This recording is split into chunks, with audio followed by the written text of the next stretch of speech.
קוראים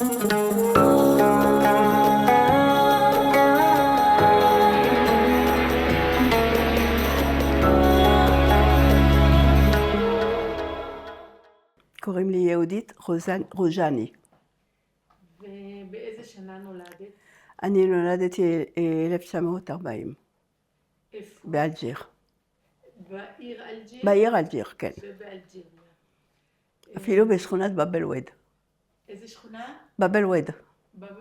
כמו באב אל-וד? כן, כן, זה בדיוק אותו דבר. שכונה יהודית? לא, לא, שמה, לפי מה שאני זוכרת, חוץ מהקסבה, ששם היו גרים הרבה יהודים, היהודים היו מפוזרים באלג'יר עצמה. גרנו עם ערבים, עם נוצרים, עם כולם. כן. את יכולה לספר קצת על המשפחה? ככה, אמי, היא נולדה באלג'יר, בעיר סטיף. זה לא באלג'יר עצמה, זה בעיר קטנה. יכולה לחזור על השם של העיר? סטיף. סטיף. כן. זה היה קרוב לקונסטנטין, שזה יותר מוכר. כן. כשהייתה אני חושבת בת 11, המשפחה עלתה לאלג'יר, והיא למדה שמה, ואבא שלי הגיע מפולין. אבא שלי למד בישיבות בפולין, בסלבודקה, אם אתם מכירים. וכשהוא גמר כשהוא קיבל את ההסמכה, אז הוא אמר לאביו, אני רוצה לעלות לפלסטינה. אז הוא התכוון קודם כל להגיע לצרפת, לעשות איזה סיבוב קודם, צרפת, הוא נשאר שמה עד מ-1930 עד 35. ב-35 הוא נסע לפורטוגל, נהיה רב שמה, של הקהילה האשכנזית, כמה שנים, והוא ירד אחר כך. כשהוא היה בפריז, הוא הגיע מפולין נשוי, שם נולד אחי, שגם נתן עדות, וגם התגרש. אשתו חזרה לפולין, כי היא לא הסתדרה בצרפת, היא לא ידעה לא את השפה ולא... ואבי המשיך לפורטוגל, ומפורטוגל למרוקו. ממרוקו הגיע לאלג'יר, והוא התכוון להמשיך עד פלסטינה. אבל באלג'יר הוא הכיר את אמא שלי, ואמא שלי לא רצה להמשיך, רצה להישאר. לא רצה לעזוב את המשפחה. היא גם לא הכירה את אבא שלי, לא היה לו לא משפחה, לא כלום. היא אמרה, אני נשארת קרוב. להורים שלה? להורים, לאמא שלה, כי לא היה לה, בגיל 3 חודשים איבדה את אבא שלה. ואז שמה נולדנו כולנו. היא הייתה צעירה? אמא שלי, כן. כן. כאילו הוא היה כבר מבוגר? הוא היה בן 28, אני חושבת, היא הייתה בת 25. ושם הקימו בית. ואבא שלי היה תלמיד חכם, אז הקהילה היהודית מאוד התלהבה ממנו, וביקשה ממנו ייקח חלק, הוא נהיה רב, שמה הוא הקים דורות של רבנים, הוא טיפל בקהילה, הוא היה חלק מהקהילה. הוא היה הרב של הקהילה? הוא היה רב, בסוף הוא היה רב הראשי אפילו, באלג'יר, הרב פינגרות, כמו אחי. כן. מה השם הפרטי שלו? אברהם משה. הוא נתן גם, הוא גם כתב ספר על שאלות ותשובות. כן, פשוט. כן, יש לי כאן. וב-1900 גדלנו שמה. שמה היו בתי ספר, חלק מהזמן לא היה בית ספר, כי היה מלחמת העולם השנייה, אז אבא שלי פתח בית ספר לבנים. אנחנו הבנות, אני הייתי קטנה, אבל לבנים היו לימודים, כמה ילדים הייתם? עם הזמן נהיינו 8 ילדים. כולל האח הגדול? כולל האח הגדול, כן. אני מאוד קשורה לאח שלי. שהוא גר פה. וב-1950, אבא שלי היה מאוד חולה. הוא נהיה חולה לב, וב-1956 אנחנו עלינו לפריז. וב-62 הוא נפטר. כן, אז רק נשאר עוד קצת באלג'יר. כן. את נולדת 1940, זה בדיוק למלחמה. הייתי בת 12 יום, כדי התחילו האזעקות. וואו. כן. זאת תקופת... אין לי תקופה, התקופה הזאת היא מאוד יפה בשבילי, כי הייתי ילדה קטנה. אני זוכרת שהיינו משחקים איפה שהיו אזעקות, היינו יורדים למקלטים.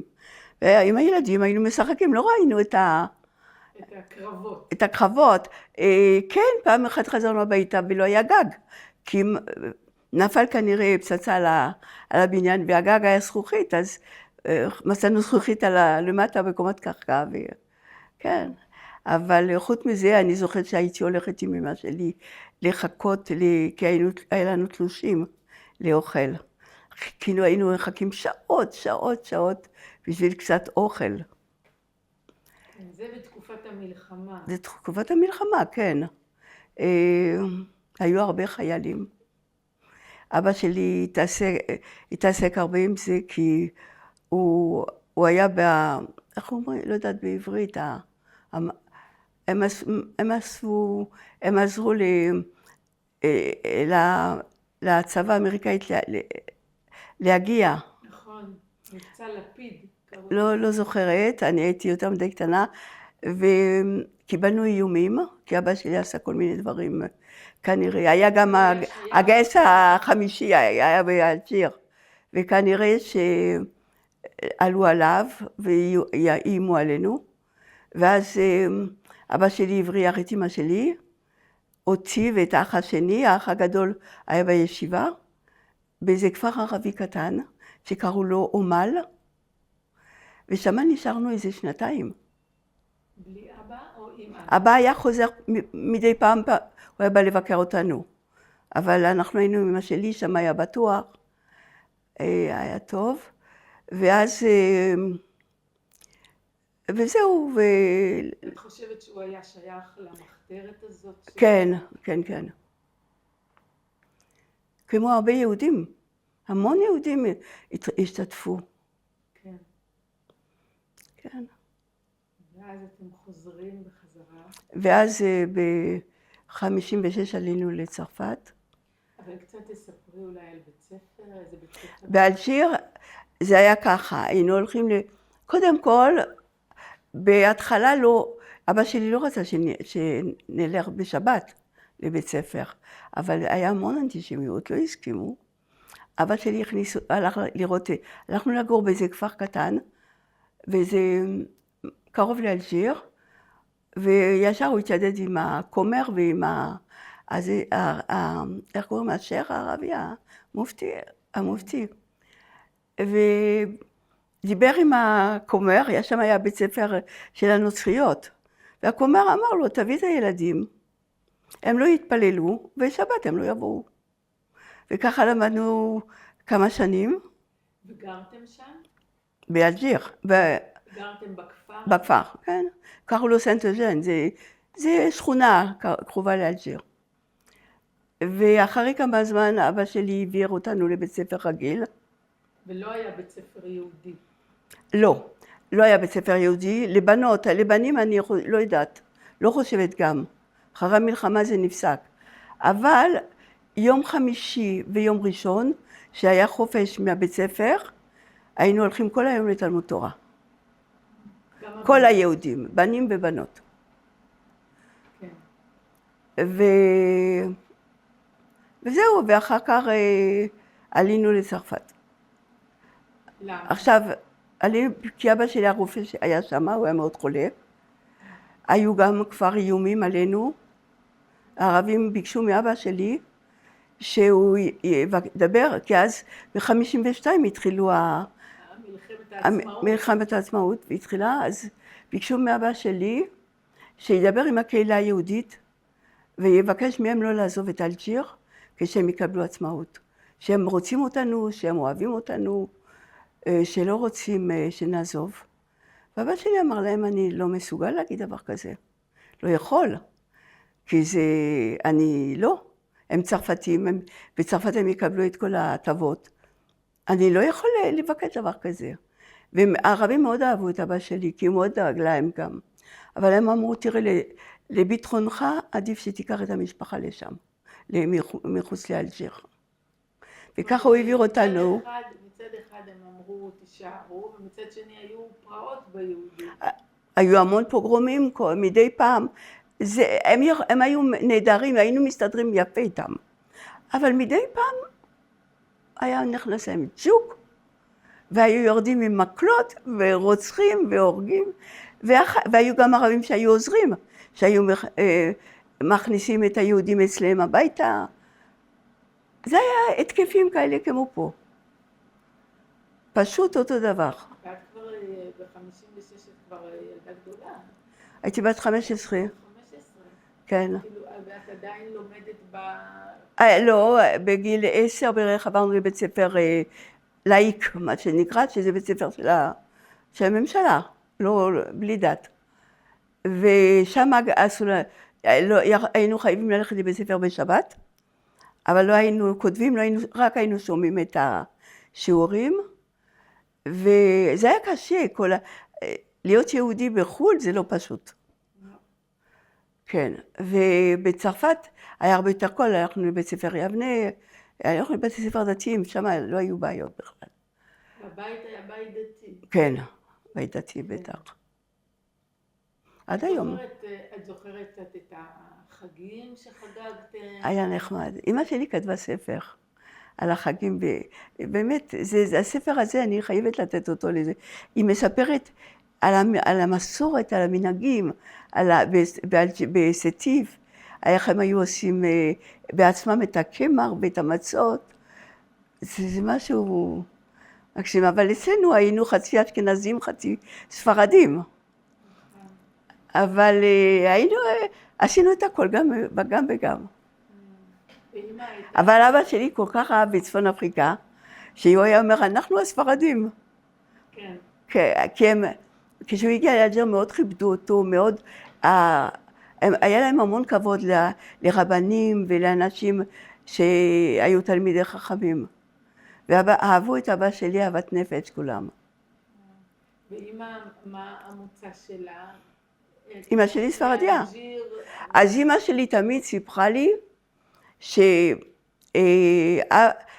אמא שלי, שלה, הם באו בישראל פעם, הם היו כנראה סוחרים, בים התיכון היו המון סוחרים, ומצד אבא שלה הם היו ממלטה.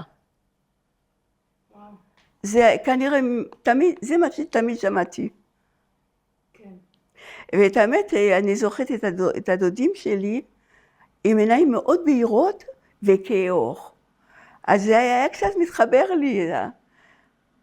כן. זאת אומרת, גם המשפחה של אמא לא הרבה מאוד שנים באלג'יר. או שכן. באלג'יר עצמה לא. הם באו מהפנים. כן. מאזור קונסטנטין, אני שמעתי את השם בתנה, גם כן מקום. כן. אז תספרי קצת משהו על... מה שקרה שהאח שלה, במלחמת העולם הראשונה, אמא שלי נולדה ב-1911, בדיוק אבי נפטח, ולקחו ב-1914 לקחו את האח שלה למלחמה בצרפת. אמא שלי מספרת המון סיפורים, כי נשים לא היו עובדות. ופתאום האמא שלה עם 7 ילדים, בלי פרנסה. הבן הולך לצבא הגדול, בן 18, ונשאר עם בנות קטנות וילדים קטנים, אבל היא הייתה מאוד גאה. קודם כל היא מצאה עבודה לבנות שלה כטבחיות במשפחות יהודיות. ואמא שלי, סבתא הייתה מספרת לאמא שלי, שלפעמים לא היה אוכל. אז כדי לא להגיד, שלא אנשים לא ירחמו עליה, הייתה שמה סיר על האש עם תבלינים, שיהיה ריח, שאנשים יחשבו שיש אוכל. זה לימד אותנו הרבה דברים, שלא מבקשים, חיים ממה שיש. כן. וואו. באמת, מאוד יפה, אני מאוד... הייתה לי סבתא חזקה. הכרת אותה? כן, היא נפטרה בגיל 102. הייתה אישה מאוד חזקה, תשמעי לגדל 7 או 8 ילדים. באותה תקופה, בלי בעל, זה לא פשוט. הוא נפטר, אמר. הוא נפטר אמא שלי הייתה ילדה האחרונה, והוא נפטר כשהייתה בת 3 חודשים. עכשיו, סבתא שלי אחר כך התחילה לתפור. היא תפחה שמלות של... אמא סבתא הייתה, הנה, פה יש תמונה ממנה פה. היא הייתה מלובשת כמו נשים יהודיות, אז עם שמלה ארוכה, אז היא הייתה תופרת את השמלות האלה לאנשים. היא הצליחה להתפרנס מזה. כן. ואחר כך הדוד חזר מהמלחמה, והדודים פתחו, אז היה מודה להיות, הם עשו עסק של נעליים, לא יודעת, לא סנדלריה, בית חרושת לנעליים, אז כולם עבדו שם, וככה הסתדרו. היו לה בעיקר בנות. לא, היה לה 1, 2, 4 בנות. 3 בנים. לא, ו4 בנים גם, 4 בנים. הם היו 8. וואו. כן. ומתי הם עברו לאלג'יר? את הדודים אני לא יודעת בדיוק. אמא שלי הגיעה עם סבתא שלי והדוד שהיה במלחמה, כשהייתה בת 11 אני חושבת. כשהמלחמה נגמרה. כן. אז קצת אולי תספרי לנו על...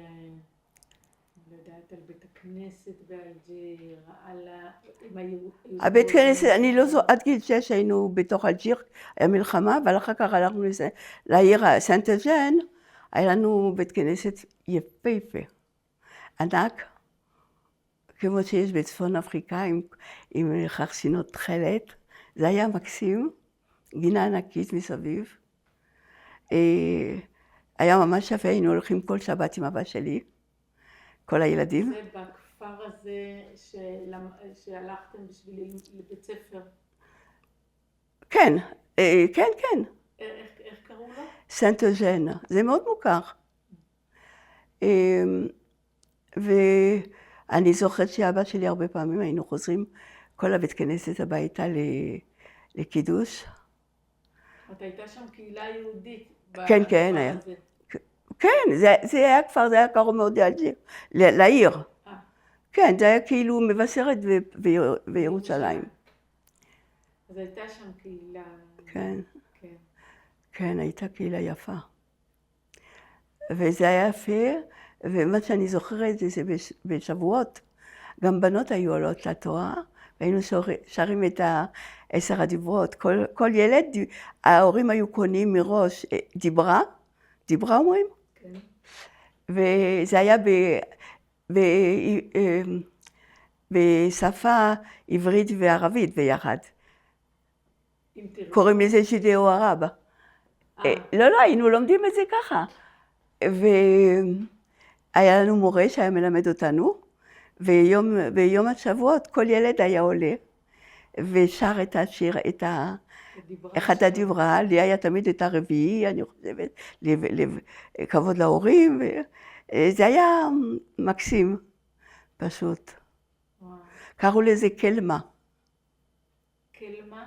קלמה. לטקס הזה. לא, כן, קלמה זה 10 דיברות, כן. רק הילדים היו עולים. כן. עוד משהו על החגים?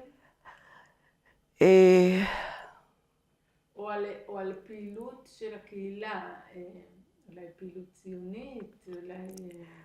אבא שלי עבד מאוד קשה, הוא רצה תמיד שכולם יעלו לארץ. זה אני זוכרת. את זוכרת את הקמת המדינה? אני זוכרת כשהייתי בת 8 כשהמדינה קמה. והסבתא שלי הייתה מאוד ציונית, היא לא דיברה כמעט צרפתית, היא דיברה המון ערבית. ואז אני זוכרת את אמא שלי קוראת חדשות מהעיתון, לפני קום המדינה, וסבתא שומעת, והתלהבות, והיו מספרים על איזה מלאך על סוס לבן, שרואים את זה בין הקרבות. לא יודעת, זה היה, עשו מזה... נס כזה. כן, והיא הייתה שומעת ומתלהבת, כן. אני גם זוכרת את סוף מלחמת העולם השנייה, שאני לא אשכח שנכנסתי, כי סבתא הייתה גרה באותו קומה על ידינו, והדוד של אח של אמא שלי גם היה גר שם. ונכנסתי אליהם הביתה, ומצאתי את סבתא ואת דודה שלי תופחים דגלים, צרפת, כחול, אדום, לבן, כולם תפחו עם חתיכות בד שמצאו, ואנשים ברחוב רקדו. סוף מלחמת העולם השנייה. כן. כן. היית חברה באיזה תנועת נוער? הייתי בבני עקיבא כל הזמן. היה בני עקיבא. היה בני עקיבא בטח. זה היה בקסבה. ואני זוכרת... קסבה זה השכונה היהודית. קסבה זה השכונה הערבית. זה מקום יפה מאוד. זה כמו פה השוק, העיר העתיקה. כן. אבל יותר קטן. שם היו הרבה יהודים. ושם היה בני עקיבא. באחד הבניינים היפים שם. ואני זוכרת שבסוף, כי היינו הולכים ברגל, לא היה לוקחים אוטובוס מהבית וגם הרוב הזה היה בשבת, חוץ מזה. ואני זוכרת שבסוף, זה היה 56, עוד לא ממש סוף המלחמה, והרבה פעמים היריות היו עוברות ככה בינינו. כן. מה עשו בבני עקיבא? היה לנו עונג שבת, בשבת רקדנו, סיפרו לנו כל מיני סיפורים, דיברו על הקיבוץ, כי המטרה זה היה לעלות להגיע לקיבוץ, ואני התווכחתי איתם, כי אני אמרתי תמיד שהילדים שלי לא יהיו בבית ילדים, ושמה אז כל הילדים, ואמרתי, אם זה ככה אני לא בא איתכם. אין דבר כזה. אני לא בגלל, זה לא היה בחשבון בכלל. ובסוף עלינו לצרפת, אז בצרפת גם הייתי בבני עקיבא. כן. בני עקיבא זה כאילו היה הקשר לארץ? כן, זה תנועה ציונית. כן. כן, בטח. הכל היה לישראל. היינו שומעים מכל ציון לגולה בלילה. ולא הייתה עלייה ממש מאלג'יר. אני זוכרת כשהייתי עוד באלג'יר והייתי ילדה, אולי אחרי קום המדינה, אחד מהחברים שלנו עלה לארץ, כי הוא בא בשבת להיפרד, והוא היה מלא התלהבות, הוא ואשתו והילדים, והוא אמר, כשאני אגיע לארץ, אני אטאטא כל יום את הרחוב שלי. אתה יודע, היום אין כל כך התלהבות, וזה חבל, כי אני גם עליתי עם התלהבות והכל, ואני לא מרגישה את זה אצל האנשים היום. כן. ואז מה גרם לכם לעבור ב-56 אמרת בגלל אבא שלי היה מאוד חולה, גם איימו עלינו. פעם אחת אני זוכרת שהלכתי בדרך לבית הספר הערבי, היה פה אני עברתי על ידו, והוא אמר, כשנתחיל להרוג את היהודים נתחיל איתך. אני לא יודעת אם הוא בכלל, אני לא יודעת איך הוא הכיר אותי בכלל. לא יודעת, אולי סתם אמר. כן. אבל אמא שלי נורא פחדה. היא הייתה היסטרית. הרגו גם אנשים מהמשפחה. שלכם? כן, היו כל הזמן רציחות. והקשר עם הערבים? היו לי חברות בכיתה מאוד נחמדות. לא היה לנו בעיות עם הערבים בכלל. היינו ממש חברים, הם היו באים לאירועים שלנו, היו מזמינים אותנו. אני יודעת שכשעברתי אחרי סנט-אוז'ן, עברנו לבית ספר אחר, לבית אחר, ונכנסתי לכיתה חדשה. היה 28 תלמידים נוצריות, ערבייה אחד ויהודייה אחד, זאת אני, וכל חודש היינו עושים שיעור מבחנים, היא ואני תמיד רבנו על המקום הראשון והשני. זה היה אחוז, זאת אומרת, זהו. והיחסים היו מאוד טובים. חוץ כשהיה קופץ למדוק. נכון. כנראה היו סיבות, אין לי מושג. לא יודעת, משהו היה מרגיז אותם פתאום, והם היו מתקוממים. אבל מה שאני זוכרת שגם הצרפתים לא תמיד היו כל כך פיירים כלפיהם. הערבים, תשמעי, הם היו התושבים הראשונים, והתנהגו אליהם, הם היו תמיד המנקים, והאנשים הפשוטים, ולא רצו לראות אותם כנראה מתפתחים. בשביל הצרפתים זה היה נוח. זה היה קצת כמו אולי בדרום אפריקה. היום הצרפתים מדברים עלינו. טוב, אפשר לספר הרבה עליהם. למרות שאני צרפתייה. ראיתם את עצמכם כצרפתים? עד היום אני רואה את עצמי כצרפתייה. אני אוהבת את התרבות הצרפתית, אני אוהבת את החינוך, אני אוהבת את הספרות, אני אוהבת הכל. זה עולם שלם. דיברתם צרפתית בבית? רק. לא ידענו. גם אמא שלי כמעט לא ידעת ערבית, היא הייתה יודעת קצת מאמא שלה, אבל היא לא רצה גם לדעת ערבית, כי באלג'יר זה היה בושה לדבר ערבית.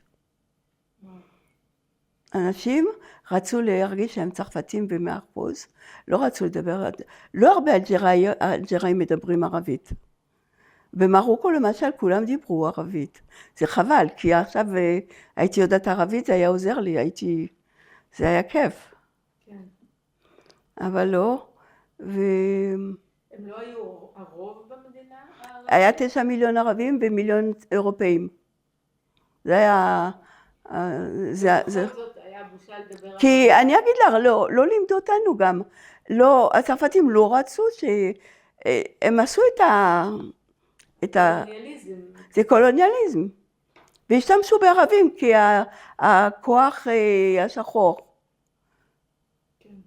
ואני זוכרת שהייתי בת 15, יום אחד ראיתי ערבי נוהג אוטו, הסתכלתי, הייתי בהלם. כן. והיהודים היו שייכים לצרפתים. כן, היהודים היו צרפתים. כן. תשמע, היהודים זה היה גם, הם היו סוחרים או אינטלקטואלים. זה היה גם הבורגנים כאילו. כן. בצרפת היה לכם טוב? מה? בצרפת היה לכם טוב? תראה, כשהגענו לצרפת, קודם כל ההורים שמו אותנו בפנימיות, כי שנה ראשונה הם היו צריכים להתמקם, לקנות, לזכור דירה, את הכל, ואז שנה שלמה היינו בסטרסבורג, באיזה פנימייה לילדים, והאחים היו בפריז וגם בפנימייה. היה קור אימים, לא היינו רגילים למינוס 20 מעלות, אבל היה לנו טוב. אני לא אהבתי את צרפת, עד היום אני רציתי הכוונה הייתה לעלות לארץ. כל הזמן, זה היה הריב עם ההורים, כי הם אמרו קודם כל תגמר את הלימודים. הם נשארו בצרפת? אבי נפטר ב-62, ואז אני עליתי לארץ. ב-62 הוא נפטר? כן. ואתם עברתם ב-56? כן, כמה זה? 6 שנים? כן. קצת פחות אפילו. ואני עליתי לארץ ב-62, כי קברו את אבא שלי פה, אני באתי לפה, ואחר כך חזרתי עוד קצת לצרפת כדי להכין את העלייה, ובאתי. הגעתי עם קבוצת עודד, שזו קבוצה שהתארגנה כדי לעזור לצפון אפריקאים שהגיעו, העיקר למרוקאים, כי במרוקו הדור האינטלקטואל נסע לקנדה, ופה היו פחות, היו אנשים מרמה אינטלקטואלית מאוד נמוכה, ורצו לעשות מסגרת לקהילה, למרוקאים האלה, ואז בנו, אז ארגנו את הקבוצת עודד. כשהלכתי לסוכנות, ביקשתי לעשות עלייה, אמרו יהודית, עכשיו מתארגן קבוצה, אתה בא מאלג'יר, מגיע לך. פה היה לי איזה סיפור, כי לא ידעתי כלום, לא ביקשתי. הציעו לי והכניסו אותי ישר לקבוצה, הגעתי עם הקבוצה, הייתי איזה שנה, קיבלנו סטיפנדיה, נכנסנו לאוניברסיטה. כמה היית כבר? הייתי בת 24, זה היה ב-64. ויום אחד רבתי עם מישהו שם בקבוצה, והוא אמר, בגללך התעכבנו ולא עלינו לארץ בזמן. אז שאלתי אותו למה? מה קרה? כן, כי בסוכנות התנגדו לזה שתקבלי את הסטיפנדיה, כי את אשכנזייה בכלל. ואני נורא נפגעתי, אמרתי, קודם כל לא ביקשתי. אני מרגישה שאני ספרדיה, אבא שלי נתן 25 שנים מהחיים שלו כרב, הוא נתן את החיים שלו, אמא שלי ספרדיה, ונורא נפגעתי. אני כתבתי מכתב לסוכנות, אמרתי, אתם יכולים לקבל את הכסף בחזרה, אני לא רוצה יותר להיות שייכת לקבוצה, אני מסתדר לבד. והסתדרתי לבד. כן, איך? עבדתי, למדתי באוניברסיטה, ועבדתי גם, מצאתי לי ג'וב, ומסתדרים. איפה היית בירושלים? כן. כן, בעצם אבא ואמא, אבא נפטר. אמא נשארה בצרפת, כי היו לי עוד 6 אחים שם. האח שלי הקטן היה רק עשה בר מצווה אחרי שאבא נפתח. כן. אז היא נשארה ולמעשה אף אחד לא עלה. חשבתי שיעלו. הם התחתנו והיה להם קשה עם משפחה לעלות לארץ. והצרפתים לא היו כל כך... ציונים. הם אהבו את הארץ מרחוק. כן. אבל עם השנים עלו ילדים צעירים, דווקא לאחי הגיע אח, באחד הבנים, כדי להתגייס והוא נהרג בצבא. כן. אז בעצם בת ממש היית לבד. עם אחי. עם אחיך שכבר היה פה. כן, והיו לי פה ושם בני דודים שהיו גרים מפוזרים בארץ. ואיך הרגשת פה? נהדר. כן. אני בארץ, עד היום אני אומרת שכל צעיר צריך לעלות לארץ, ולעלות לפני שהוא מתחתן. כי מה? כי זה הרבה יותר קשה.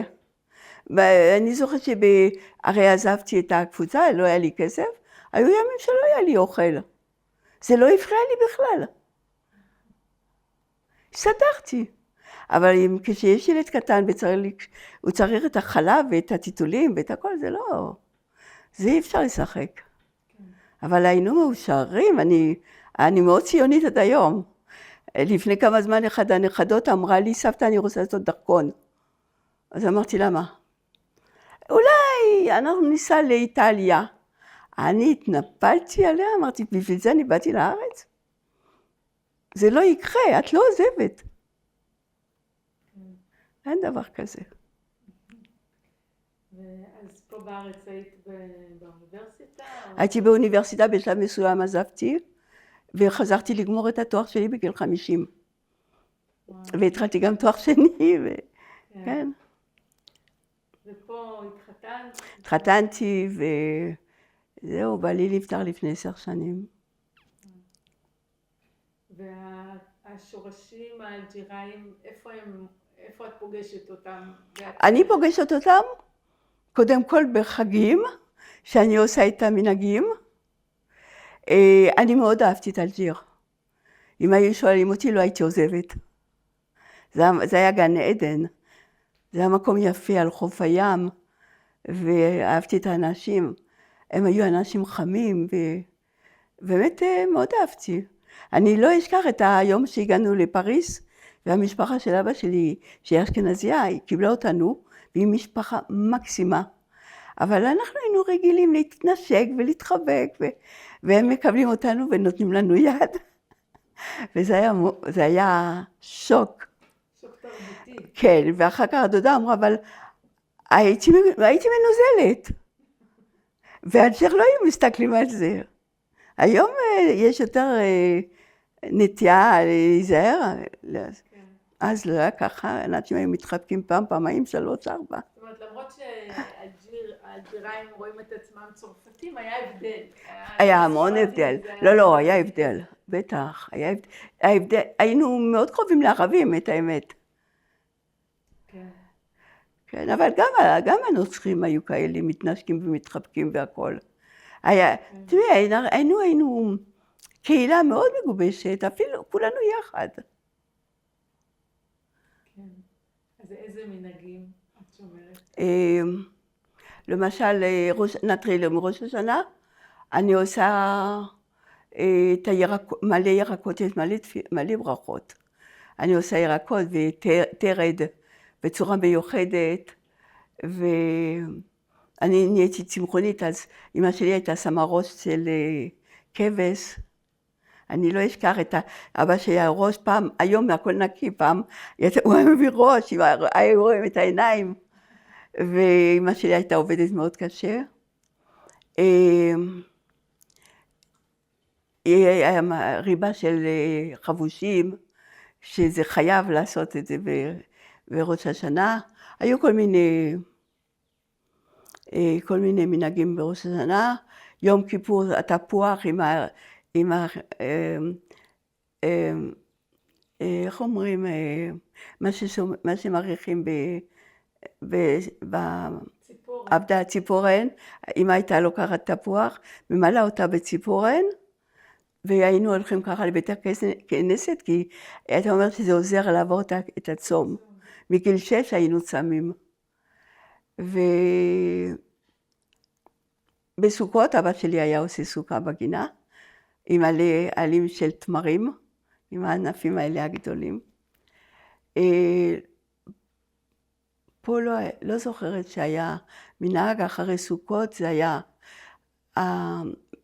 בחנוכה היה הסופגניות המיוחדות, קוראים להם... זלביות? לא, זה לא זלביות. יש איזה שם, זה מיוחד, שעושים לא רק בחנוכה, אלא כל פעם שקורה משהו.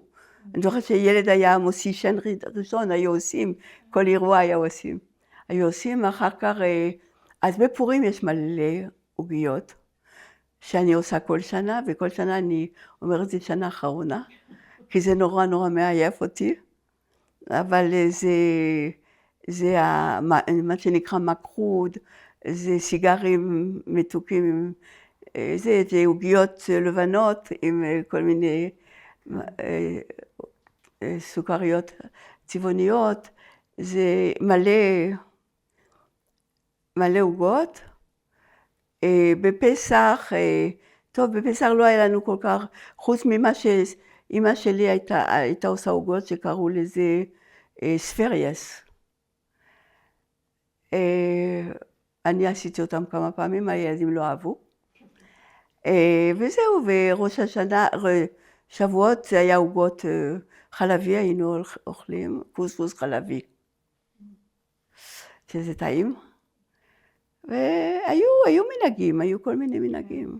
ומשהו הצלחת להעביר לילדים? היו למשל לפני החתונה, היו עושים חינה. אצלנו זה, אני אמרתי תמיד לאמא שלי, זה לא יהיה אצלי, כי אני רציתי להיות אירופאית, ולא רציתי, בסוף לא התחתנתי באלג'יר, אז זה לא קרה. אבל הבת שלי התחתנה עם בחור תימני, ועשינו חינה תימני חלומי, יפהפה, באמת. תגידי, והילדים הילדים שלך ספגו את התרבות האלג'יראית? קודם כל חינכתי, זה תרבות אירופאית, זה לא אין תרבות אלג'יראית, זה תרבות אירופאית. גם אלג'יר היה בנוי כמו פריס, והבניינים היו בדיוק, כשאת היית בכל בניינים יפהפיים כאלה כמו בפריס. הילדים קיבלו חינוך טוב, מנומסים, אנשים רואים שהם לא קיבלו החינוך החצוף, לא צברים, בחינוך, כי חוץ מזה לצברים יש דברים ממש טובים. הם יותר יש להם יותר מרפקים, הם יודעים יותר להסתדר. כן. כן.